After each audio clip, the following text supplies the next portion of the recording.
Hello, blessings. So I'm reading from My Words to a Friend. It's my first process poetry book. And the whole focus, the major meta theme that runs through it is identity, in the sense of the three different aspects of self I was considering. The first being the conditioned self, that's which conditions and upbringing and all the influences have shaped us into who we are. And then the second aspect is when we start to recognize that we have power in choosing what we come to identify with and ultimately become composed of. And that's what I can call the constructed self or the created self, what we actually consciously create into ourselves, into being. And then to the final aspect, which is just that sense of the true self, that aspect that is transcends, this body. It actually includes so much more than that. And I take a look at both the Eastern idea of the sense of no self, but just the sense of being, of presence, and then from the Western perspective, which is all about identifying with the oneness of all, that we actually are part of the whole. So it's not coming from the emptiness side or the spacious side, but more of the being side, and the sense of solidification of ultimately we are one part of this great vastness of being. So anyhow, at this point in the process, I was coming into. I was starting to look at my life and starting to consider what I've come to accept as reality. And so I write this. It's amazing what we can get used to, even be happy with. Given options, though, most of us are miserable. And that's what I came to realize, that I was pretty freaking miserable. I mean, I was in a shit place. I was breaking up with this individual who I shared a child with, and it just created such toxicity. Yeah, I had this old magician friend who is just one of the most powerful people I've met, but it's just not good for me to have around that energy, his energy. And then I was having relationship problems with my wife, and there was this sickness, and it was just a horrid time. So, but at the same time, my life, I've moved around so much that it's just become natural for me to find happiness in whatever my situation is. So, there was moments of great happiness during that time, and powerful moments. But as I started to reflect on it, there was a lot better place I could be than where I was at. And so this is where I started to meditate on conditioned self. Why conditioned self? We accept it because of comfort, safety, ease, stability. It helps us avoid certain pain, attract certain pleasures, and fulfill certain desires. When we add psychological and social pressure, the mold hardens, habits form, a self is born. Right, so I'm talking about we accept it because it becomes comfortable, where it's the familiar. I'm definitely a person that likes stability, and I thrive in a stable environment. So for me, that having that sense of self, even if it's not the highest concept of self I have, or even the most fulfilling by any means, it could be actually a miserable self. But as long as I have that sense of continual existence at this state of being, of identity, there's a comfort there, there's a security there, there's as my son, Damon,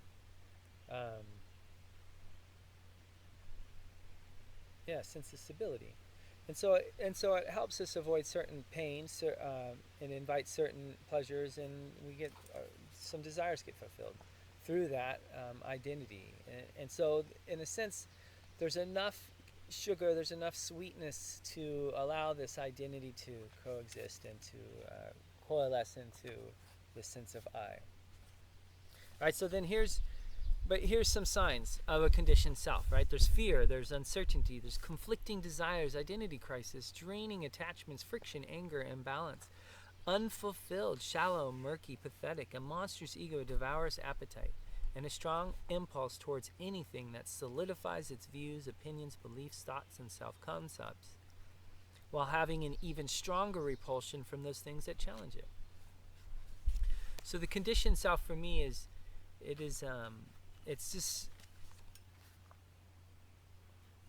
just all those influences, all those things that we've experienced growing up and that kind of shaped us, all our relationships, the movies that we watch, the books that we read, the music that we listen to, the philosophies we buy into, you know,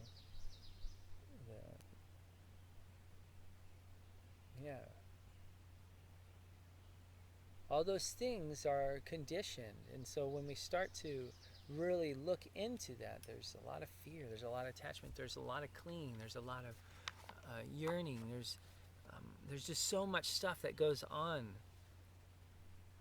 And when you really look at it, these conflicts and these fears and these attachments all arise from this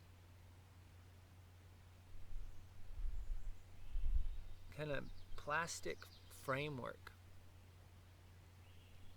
And if you shake it too hard, it might break. You know. And there's that feeling of angst. And so, and I attribute that in my experience to the sense that it's not truly me. You know, I have conflicting desires because I'm not truly in line with my most fulfilled, highest, you know, that's the word we use, the highest, or the most encompassing, the most enlightened, whatever that word that we use to identify that state of being, which is just the most awesomest badass that could be, you know. And we all have our own ideas of what that is. And of course, you know, as you go along, you'll find that even those ideas are just limited and kind of blocks. But at least they're, in the beginning, at least it's pointing us in the right direction, right? To go to more joy, more power, more peace, you know, more strength, more happiness, health, you know, all the good stuff. You know, that's definitely where I want to focus my energy and my thoughts on, right? And so, like, the more that I focus on those things, right, that I start to recognize in the next section when we talk about creating ourselves, as we recognize that we have more power to shape our identity and ourself through the things that we focus on and perceive and connect with, we start to notice that the conditioned self starts to really freak out. There's parts of ourselves that just want to cling on and hold on, and they're afraid. You know, that aspects of ourselves invite fear and anger and all the other stuff. So these are some signs of the conditioned self that I recognize in my life. All right, our relationships, circumstances, habitual thoughts, emotional patterns, and reactions are products of our conditionings. All right, so just recognizing the conditions that form you is a huge thing. Don't disregard that. Knowing your conditionings and how they came about gives you the key to unraveling them, transmuting them into something else. So that's one of the things that I've recognized in my life, is that as soon as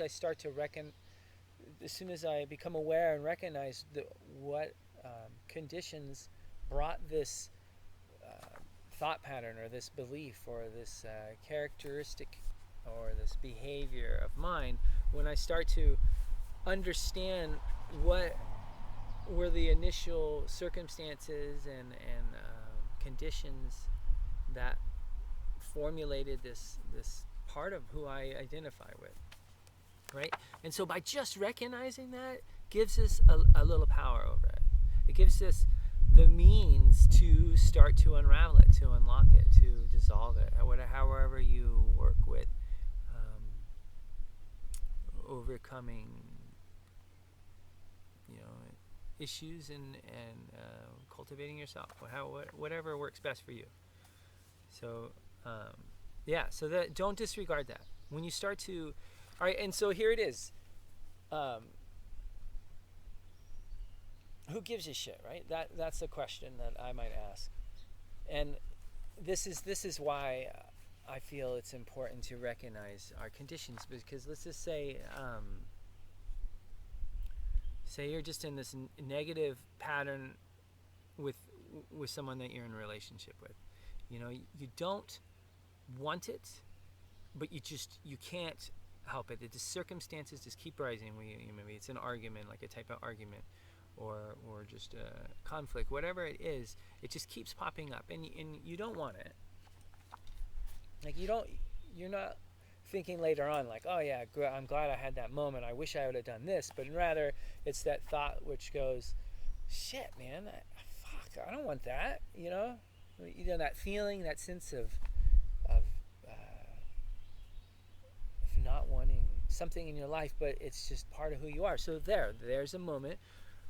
You look at it. What the fuck, right? Why am I keep on having this pattern? And sometimes it could be an external trigger, but oftentimes it's just some pattern in our own life that just repeats itself, which could be triggered by an external trigger, of course. So that's that would be like, all right, well, what is it? What's going on? Identify the problem, and then be like, well, consider, do I want that in my life or not? And if you're like, I don't want that in my life, I don't want to keep on having this stupid pattern in relationships, it sucks, right? So then it's just like, all right, well, what exactly is going on? What conditions gave form to this pattern in my life? And then now I know the conditions and I can really analyze them. And this is the cool part, because you can use your mind to really just look at the circumstances and determine, is this something that's bringing what I want? What do I want? Blah, blah, blah. You identify it. You recognize, now this is not what I want. And then just through the process of starting to go through and looking at it and defining it and starting to say that you're consciously saying, I don't want this in my life, you've already started it. And it's already starting to get out of your life. And you just keep going and you keep going, right? You keep unraveling it until it dissolves, or whatever it is, you sever it. And then that pattern doesn't arise in your life anymore. Whoa, holy shit, we got power over our life, and we don't need to pay some shrink that knows shit $200 an hour for shit we could do on our own, right? All right, so recognize, just by recognizing your conditions, that's a big thing. Don't freaking belittle that, okay? All right, so then I'm asking, well, what wakes us up? What really gets us to start to see that who we are is not necessarily who we have to be? What gets us to that point where we're starting to question, what the fuck is going on in my life? What the fuck is going on in the world? When I start to actually look into things. And so what gets us to that point? Too long of a light, a sour taste, the smell of shit, especially our own, a rippled reflection, friction, felicity, synchronicity, deja vu, a lucid dream, a random conversation overheard, a line from the Bible or Harry Potter, a moment in time, quietude, stillness, a question. Why? So,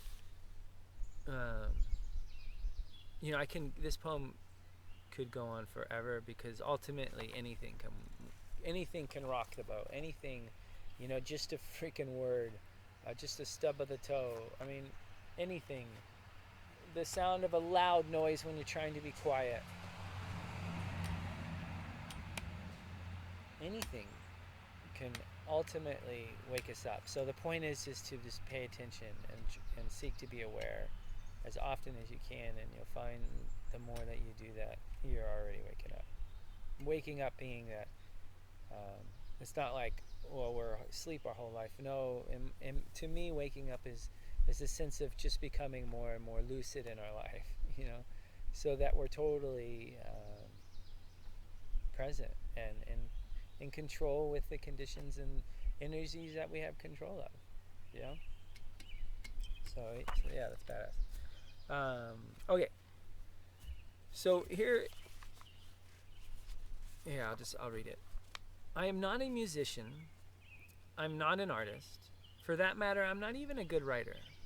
But I am honest with with myself most of all. I smear my shit on these pages like a child smearing jelly in their hair. Live your own truth, whatever that may be. So when I first started writing this, I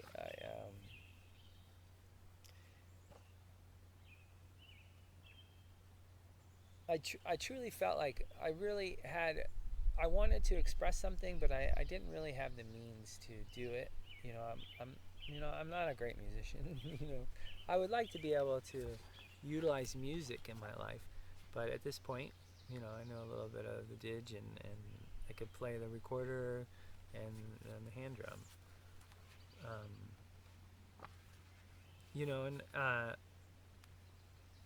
And I'm definitely not an artist. Visual is not my it's not my area of expression for sure. And for writing, I consider myself relatively self-taught with writing.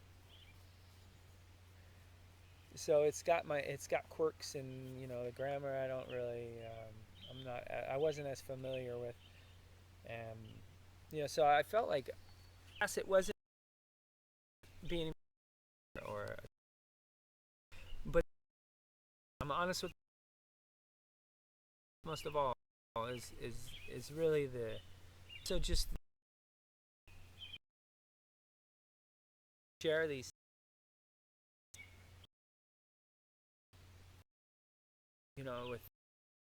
with others. It's out there, hey, how good what I'm doing,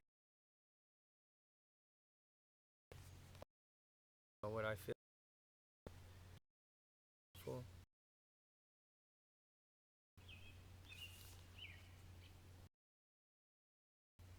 So onto that was being able to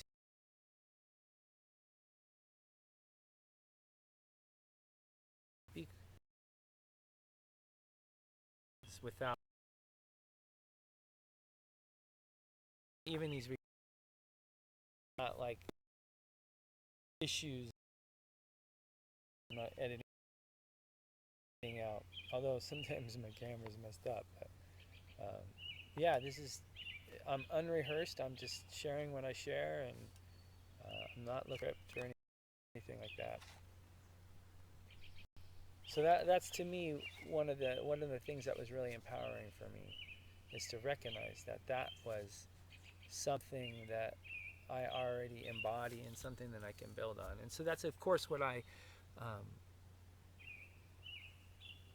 suggest for you is to figure out something that you already have found a strong sense of who you are, like an aspect of truly who you are, and then anchor your what you want to create, to that stone, to that, that foundation, and build from that. So okay, so this is the last poem in this first section. It's funny to think how together we feel until we look, nay, really look. What do I see? A trillion pixels. That's me. So yeah, at this point, it's me recognizing that I am just a combination of all these influences in my life. That's who I am. And so the next stage is like, all right, well, who do I want to be?